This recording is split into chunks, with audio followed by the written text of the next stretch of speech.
ख़वातीन व हज़रात, मेरा नाम अहमद अली खान है। मुझे इमरान रियाज खान बहुत पसंद है। ये मैं इसलिए कह रहा हूँ क्योंकि अभी उनके ऊपर मैं बड़ा सख्त एतराज़ करने वाला हूँ। जो आप पिछले चंद सालों से मुझे देख रहे हैं, आपको पता है कि मुझे बहुत पसंद है बंदा, लेकिन एतराज़ अपनी जगह के ऊपर। मैं अपना पहले केस बिल्डअप करूंगा, 3-4 आपको मिसालें दूंगा, इमरान रियाज खान की वीडियो दिखाऊंगा एक, और फिर आपको एतराज़ की समझ आ जाएगी असल में एतराज़ है क्या। स्टार्ट में बता दिया, आपको समझ ही नहीं आनी और आपने मुझे एमी गालियां दे देना। देखो, पाकिस्तान के अंदर एक ट्रेंड है बहुत अरसे से, पता नहीं अंडरस्टैंडिंग की कमी है या ये जानबूझ के होता है या मैन्युफैक्चर्ड होता है, आई हैव नो आइडिया। ठीक है, जो जिना होता है और उससे जो बच्चा पैदा होता है, बच्चे के होने और ना होने पे बहस होती है। बच्चे के खदो खाल पे बहस होती है, उसकी लंबाई कितनी है, चौड़ाई कितनी है, आंखें बड़ी हैं, छोटी हैं, बाल सब्ज हैं, नीले हैं, पीले हैं, काले हैं, भूरे, इन पे बात होती है, लेकिन ओरिजिनल सिन के ऊपर बात नहीं होती, उसकी अंडरस्टैंडिंग नहीं होती लोगों को। मैं आपको 3-4 मिसालें देता हूँ, फिर इमरान रियाज खान की वो वीडियो दिखाऊंगा जिसके ऊपर मुझे एतराज है। देखो, पहली मिसाल आपको देता हूँ। अभी कंटेनर के ऊपर एक बंदा नमाज पढ़ रहा था, नमाज पढ़ते हुए बंदे को रेंजर ने धक्का दिया और नीचे गिरा दिया। अब बहस किस बात पे हो रही है? एक साइड कह रही है कि नमाज पढ़ते हुए बंदे को नीचे गिरा दिया। भाई नमाज ना पढ़ रहा होता तो फिर क्या वो हलाल हो जाता उसको गिराना? दूसरी साइड कह रही है उसको ऊपर जाके नमाज पढ़ने की जरूरत क्या थी? ऊपर जाके वो डांस कर रहा होता, फिर उसे गिरा देते, फिर आसान हो जाता काम। समझ रहे हो बात? जो ओरिजिनल चीज है, भाई धक्का दिए ही क्यों है, उस पे बात नहीं हो रही, इधर उधर की आए बाएं शाएं की बातें हो रही है। ठीक है, दूसरी मिसाल देता हूँ। अब जलसा डी चौक में होना चाहिए, संज्ञानी में होना चाहिए, इसलिए गोलियां चली कि डी चौक में हो रहा था, अब संज्ञानी में होता तो ना होता। फौजियों को नाराज किया, फौजियों को ये किया। भाई गोली चली क्यों, इस बारे में पीटीआई ठीक है वो कर रहे हैं कोशिश, लेकिन बहुत सारे लोग जो हैं वो बाकी चीजों में पड़े हुए हैं, स्पेशली गवर्नमेंट के टाउट्स वगैरह, और वो इधर ना होता तो उधर होता, यहाँ पे वो 2 नंबरी कर रहे हैं। तीसरी मिसाल, पख्तूनों को शनाख्ती कार्ड देकर पकड़ा जा रहा है इस्लामाबाद के अंदर। ठीक है, अब एक साइड कह रही है जी कि ये पीटीआई के वो हैं,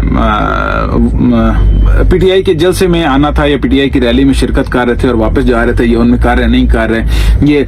और दूसरी साइड वो डिफेंड कर रही है कि नहीं ये तो हमारे वो हैं ही नहीं। वो शहबाज गिल भी कह रहा है कि नहीं ये वो हमारे हैं ही नहीं, वो तो दूसरे हैं, वो गरीबों को पकड़ रहा है। और भाई जलसे में जाना था या नहीं जाना था? शनाख्ती कार्ड दे के पूरी दुनिया में मुसल्लमा असूल है कि आप किसी की रंग के ऊपर, नस्ल के ऊपर, उसके मतलब कास्ट, क्रीड, इन सारी चीजों के ऊपर, उसकी ज्योग्राफी के ऊपर आप एक बंदों को कलेक्टिवली आप नहीं उठा सकते, ना उनके ऊपर जुल्म कर सकते। ये पूरी दुनिया में मुसलमान चीज हकीकत है। हॉलोकॉस्ट के बाद जो यहूदियों के ऊपर जुल्म हुआ था जंग अजीम दोम के अंदर, उसके बाद ये असूल दुनिया में तय हो गए थे कि किसी एक को नस्ल, रंग, जात की बुनियाद पर आप नहीं काट सकते। उस पर बात नहीं हो रही, ये हमारे थे हमारे नहीं थे, इस पे बात हो रही। समझ रहे बात? अब जो मिसिंग पर्सन का मसला चल रहा है, अब तो पीटीआई वालों का पंजाब का भी चल रहा है, केपीके का बलोचिस्तान का सबसे पहले स्टार्ट हुआ था। मैं आपको यकीन से लिख के देता हूँ, जो पहला मिसिंग पर्सन हुआ होना है वो सारा जो है ना वो बड़ा बुरा आदमी होना। उसको किसी ने बड़ी अच्छी, ये हर गंदे काम के पीछे ना अच्छी नीयतें होती हैं, हर गंदे काम के पीछे किसी ने कहा होना है रियासत के लिए ऐसे बंदे को 2 नंबर तरीके से मिसिंग कर दो, मार दो, आगे पीछे जो भी कर दो, कर दिया। अब एक ट्रेंड सेट हो गया, दरवाजा खुल गया गंदे काम का। वो ऑफिसर आया, मर गया, कहीं चला गया वापस, उसकी जगह दूसरा आया। उसने कहा ट्रेंड तो ये खुला हुआ है, लेकिन ये जो काम है ना ये मैं इसलिए करूंगा क्योंकि मैंने उठा के इसके साथ अब एक्सटॉर्शन भी कर लूं, एक को उठा रहा हूं, दूसरे से उठा के पैसे भी मांग लूं। ये दोनों गंदे बंदे हैं, इनसे कम से कम 2-4 करोड़ रुपए मैं ले लूं। करते काम जो पहले 2-4 लाख, 5 लाख करोड़, 2 करोड़ ऊपर चढ़ गए काम। समझ आ रही है बात की जाता? अब the road to hell is paved with good intention. अब यहां तक आपको बात समझ आ गई? अब आप सुनो इमरान रियाज खान का क्लिप और फिर मैं आपको अगली बात बताता हूँ। लोग पाकिस्तान के मालिक हैं। एक और नाज़रीन खबर है कि जो गिरफ्तार लोग हैं उनसे लगातार धड़ाधड़ बयान रिकॉर्ड करवाए जा रहे हैं। यानी उनको थ्रेट किया जाता है मेरे ख्याल में, या उन्हें बाहर की इंफॉर्मेशन नहीं है, या उन्हें डराया जाता है, लोगों से मिलने नहीं दिया जा रहा, लोगों की मुलाकातें नहीं करवाई दी जा रही। जो नौजवान गिरफ्तार है खैबर पख्तूनख्वा से आने वाले, तो उनके बयान रिकॉर्ड करवा के धड़ाधड़ पीटीवी के ऊपर चलवाए जा रहे हैं। और वो कोई कह रहा है कि मैं दहशतगर्द हूं, कोई कह रहा है कि मेरे पास बंदूकें थी, कोई कह रहा है मैंने बंदूकें देखी है, कोई कह रहा है मैं बंदूकें चला रहा था। तो हालांकि पूरी दुनिया से जो मीडिया आया हुआ था उन्होंने गवाही दी कि मुजाहिरीन निहत्थे थे, इनके पास कोई हथियार नहीं था।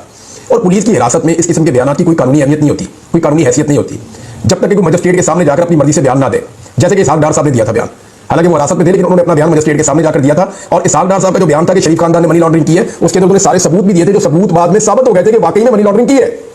लेकिन यहाँ पे तो सारी गवाहियां मौजूद है, पाकिस्तान का लोकल मीडिया मौजूद है, जितने इंडिपेंडेंट जर्नलिस्ट फील्ड में मौजूद थे या जो आलमी सहाफी पाकिस्तान में आलमी इदारों से मुंसलिक सहाफी आए हुए थे, उन सबने बताया कि जनाब मुजाहिरीन निहत्थे थे, उनके पास हथियार नहीं थे, उनके ऊपर गोली चली है, उन्होंने गोली नहीं चलाई। अब जब इन लोगों के ऊपर जुल्म हो रहा है। जो ओरिजिनल सिन है वो ये है कि पकड़ा ही क्यों गया। इसी तरीके से इसहाक डार जैसा 2 नंबर बंदा पाकिस्तान के दुनिया में कम होंगे। इस तरह की दुनिया में अगर लिस्टें बने तो पहले 10 बंदों में इसका नाम आता होगा, इसहाक डार का। मुझे मतलब no love lost on that side. लेकिन चूंकि मार्शल लॉ था, उसके अंदर से डरा धमका के उससे स्टेटमेंट ली गई थी। स्टेटमेंट भले ही सही थी, स्टेटमेंट भले ही सही थी, उसमें सब कुछ सच था, लेकिन उसका तरीका चूंकि 2 नंबर था, मशकूक था, इसलिए काम गलत था। जब वो गलत दरवाजा उधर बंद हो जाता तो आज ये दरवाजा हमें ना देखना पड़ता। ये वो बारीक पॉइंट है जो मैं चाहता हूं कि आप लोग सुने, समझें और इस पे अमल करें। अगर इमरान रियाज खान ये वीडियो देखें तो जरूर इस पे सोचें कि जो पहला गंदा काम होता है, भले उसके नतीजे कितने ही अच्छे क्यों ना हो, वो काम गंदा ही रहता है। खुदा हाफिज।